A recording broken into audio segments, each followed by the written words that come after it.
we are going to learn about modal auxiliaries. Let us see these sentences. 1. I can speak English well. 2. He can speak English well. 3. Our neighbors can to speak English well. 4. She can speak some English. And the last one, my parents cannot speak English at all. So from these sentences, actually there are only 2 correct sentences. Which one are they? Yes, that's right. Number 1, I can speak English well. And number 4, she can speak some English. Now, do you see what's wrong with number 2? In number 2, there is letter S, for the verb speaks. He can speak English well. Actually, when we use modal auxiliaries like can, we shouldn't use S, although the subject is he, because the formula are only subject, modal auxiliaries, and then main verb. Similarly with number 3. One more time, the formula is subject, modal auxiliaries, and main verb. In here, in number 3, after the modal auxiliary can, the sentence is using to speak. Actually it should be can speak. Our neighbors can speak English. And the last one, number 5. Now for negative also the formula will be subject, modal auxiliaries, not, and main verb. So it should be my parents cannot speak English at all. Let us see more examples and more explanation in the following slide. We will start with the form of modal auxiliaries. Why is it called modal auxiliaries? Because because they are helping us to express the mode of the sentence. They are helping the verbs that express a wide range meaning. The mode of expression can be to show ability, to show permission, possibility, necessity, etc. Now, what you have to remember, most of the modals have more than one meaning. For example, can, we can use it for ability, but it will also can be used for permission and request. We will see that later. Okay, let's start with the modal auxiliaries can. For example, Rosie can speak English. Could, she couldn't come to class. May, it may rain tomorrow. Might, it might rain tomorrow. Should, Martin should study harder. Must, Joey, you must listen to me. Will, I will be in class tomorrow. Now, as you can see, whatever the subject, either it is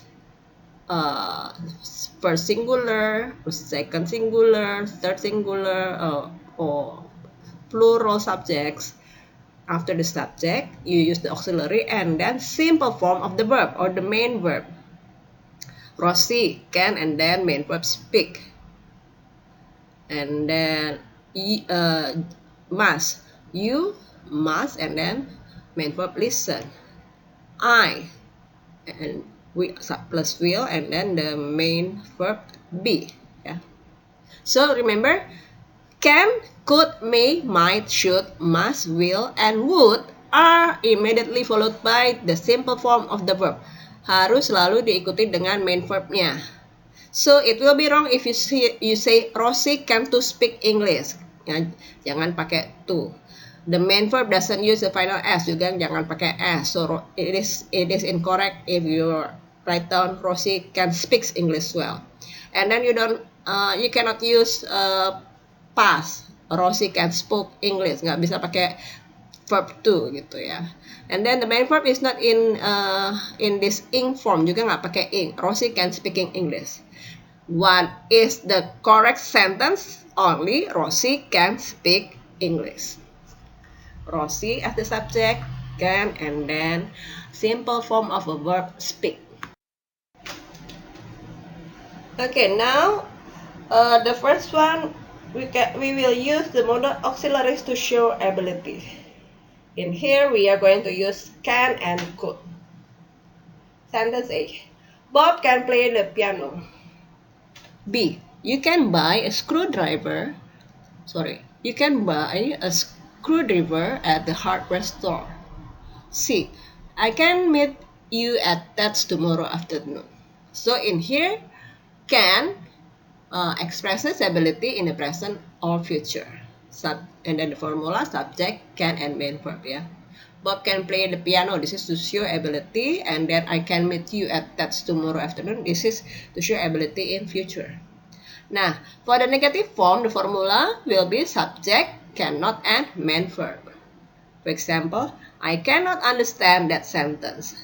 Cannot can be shortened into can't.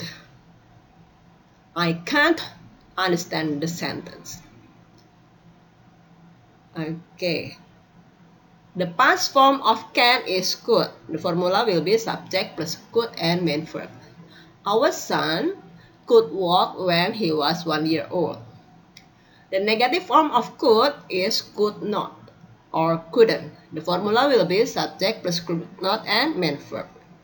He couldn't walk when he was 6 months old.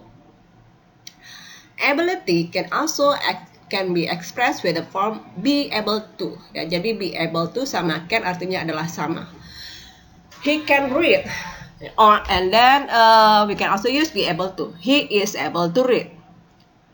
Atau kalau kita mau bilang anak saya udah bisa baca dari umur 5 tahun. She could read when she was 5 years old gitu ya. Itu kalau bentuk past tense-nya. And then we can change in was able to. Ya. Be able to kalau bentuk past tense-nya adalah was able to. She was able to read. Okay. Now we are going to express possibility using may, might, and maybe. May and might express possibility in the present or future. They have the same meaning. There is no difference in meaning between sentence A, it may rain tomorrow, and B, it might rain tomorrow. Okay. Why isn't John in class? I don't know. He may be sick today. Why isn't John in class? He might be sick today. And then in negative, we can use may not or might not subject plus may not or might not plus main verb. It may not rain tomorrow. It might not rain tomorrow. Okay. Now we are going to see sentence F and G. In sentence F and G, maybe we will use maybe. Maybe is an adverb. It means possibly. It's come at the beginning of a sentence. Yeah, maybe it will rain tomorrow. Now it will be incorrect if we put maybe after the modal auxiliary will. It will maybe rain tomorrow. This is incorrect. Maybe John is sick. Now, we can also use may and then the main verb be. The auxiliary may plus the main verb be. In the sentence C, John may be sick. John may be sick. Now, so sentence G and H, actually they have the same meaning. Maybe John is sick. It has similar meaning with John may be sick. Okay, now we are going to use may and can for permission. Now, after several slides, now you can see. You have seen that some auxiliaries they can be used for different kind of mode ya. Jadi beberapa auxiliary bisa menunjukkan hal yang berbeda. For example, can tadi bisa untuk ability, terus may untuk possibility. Nah, pada slide ini kita akan menggunakan may dan can untuk permission, minta izin. For example, anak-anak nanya adik ke saya, Bu, boleh minta kue nggak? Yes, Mom, can we have a cookie? And then I will answer, yes, children, you may have a cookie after dinner. Nah, selain menggunakan may, bisa juga digunakan can. Mom, can we have a cookie? Okay, kids, you can have a cookie after dinner. Nah, so may and can be used to give permission. But may is more formal than can. Nah, on the other hand, may not and cannot are used to deny permission. Jadi kalau may sama can itu tadi pada contoh-contoh sebelumnya in sentence ing to show permission. Nah, may not and cannot we use it to deny, menolak, deny permission. Mom, can we have a cookie? You may not have a cookie. Okay, maybe the children are obese. Mungkin anak-anaknya obesitas itu ya. Okay, so this is the examples how to use may and can to give permission. Now, besides using may to show possibility, we can also use could. One meaning of could is past ability, as in A. How was the movie? Could you understand the Korean?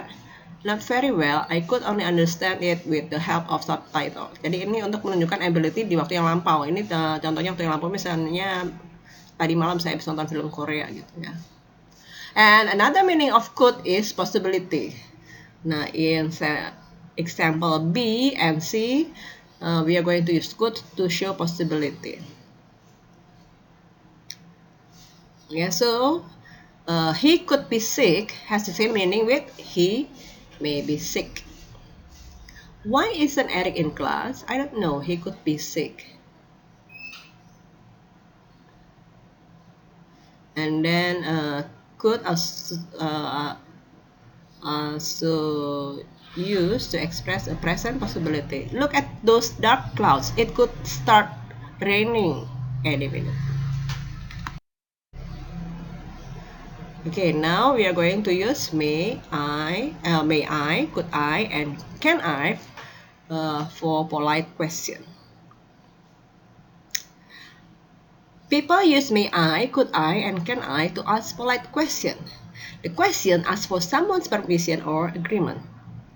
Examples A, B, and C have basically the same meaning. And now what we have to remember, we use may I and could I for formal and can I for informal. May I please your pen? Yes, of course. Could I please borrow your pen? Yes, certainly. Can I please borrow your pen? Sure.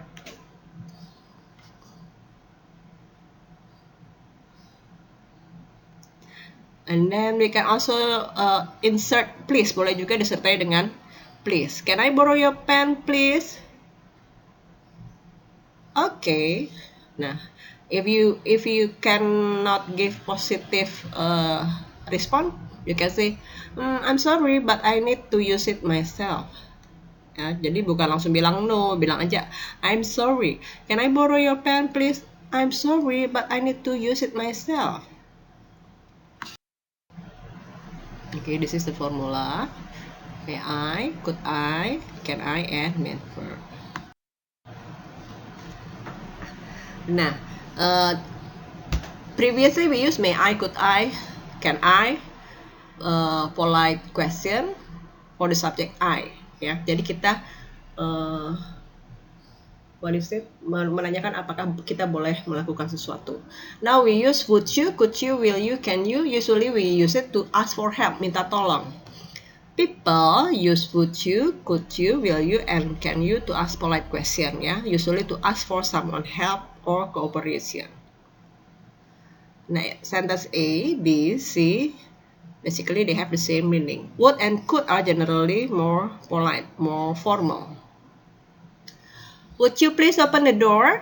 Yes, of course. Could you please open the door? Certainly, I'd be happy to. Will you please open the door? Of course, I'd be glad to. Can you please open the door? Sure. Okay, now we are going to learn how to give advice. When we give advice, we can use auxiliary should and we can also use ought to. They have the same meaning.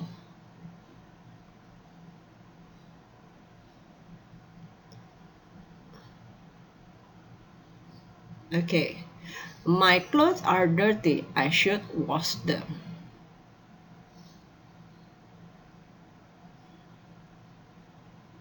And then you need your sleep. You shouldn't stay up late. And then if that is negative, yeah, subject, should not, and main verb.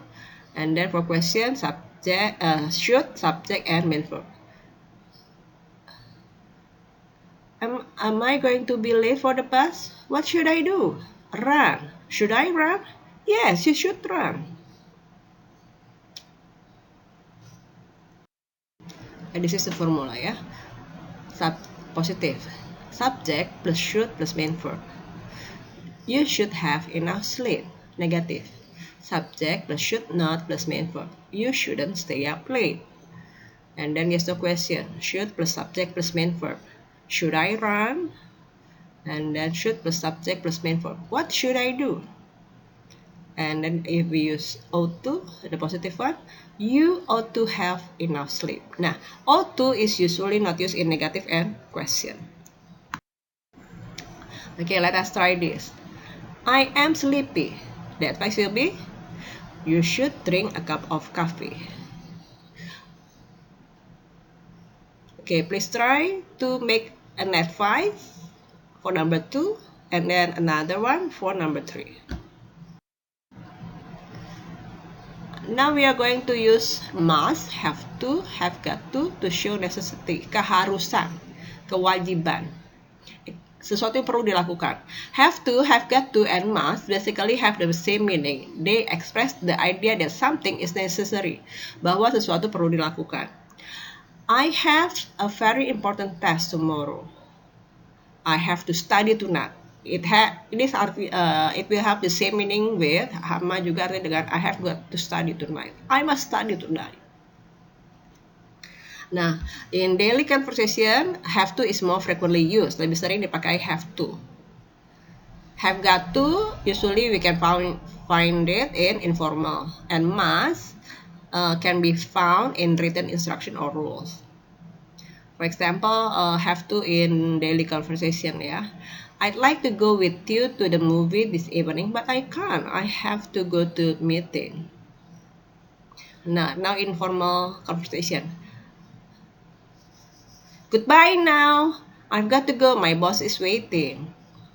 And then all passengers must present their passport at custom upon arrival. Nah, this is very formal ya, pengumuman formal.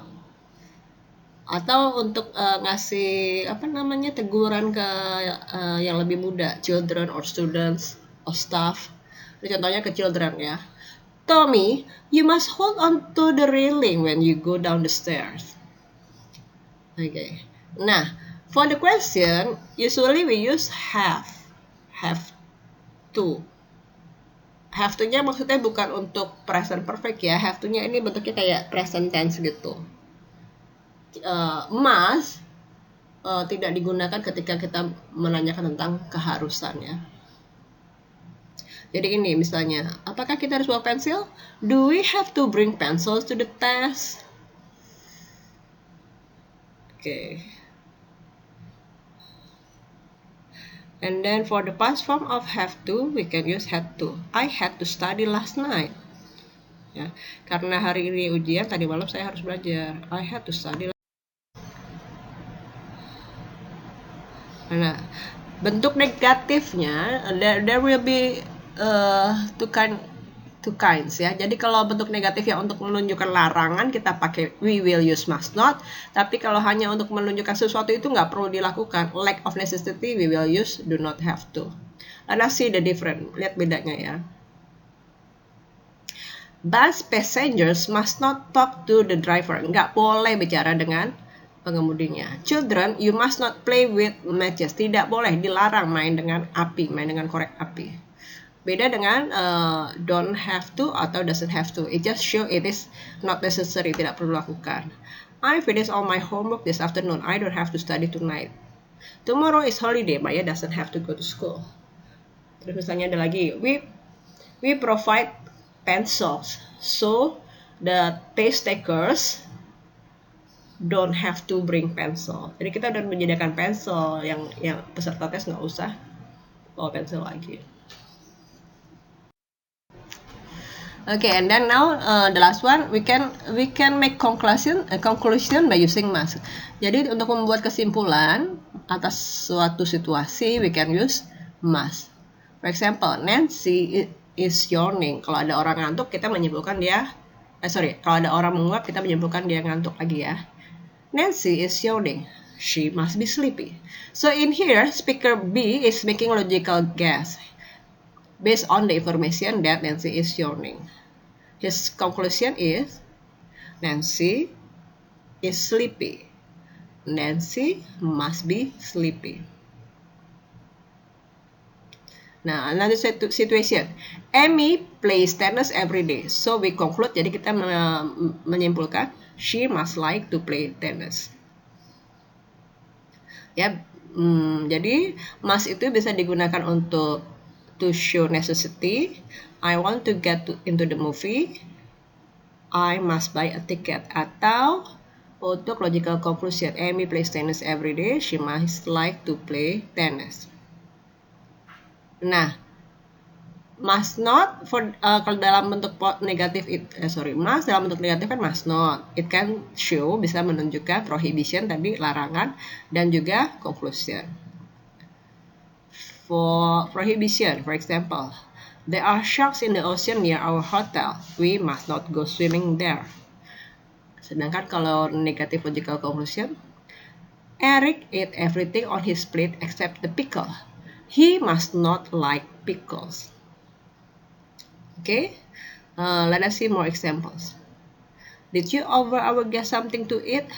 Yes, but they didn't want anything. They must not be hungry yet. And then one more. You haven't eaten since breakfast. That was hours ago. You must be hungry now. Those are examples to show logical conclusion. Okay, that's all for today. So hopefully it is beneficial. If you want to learn more, please explore any other sources, especially about modal auxiliaries. Thank you very much. Please forgive me if there are some errors or mistakes. Wassalamualaikum warahmatullahi wabarakatuh.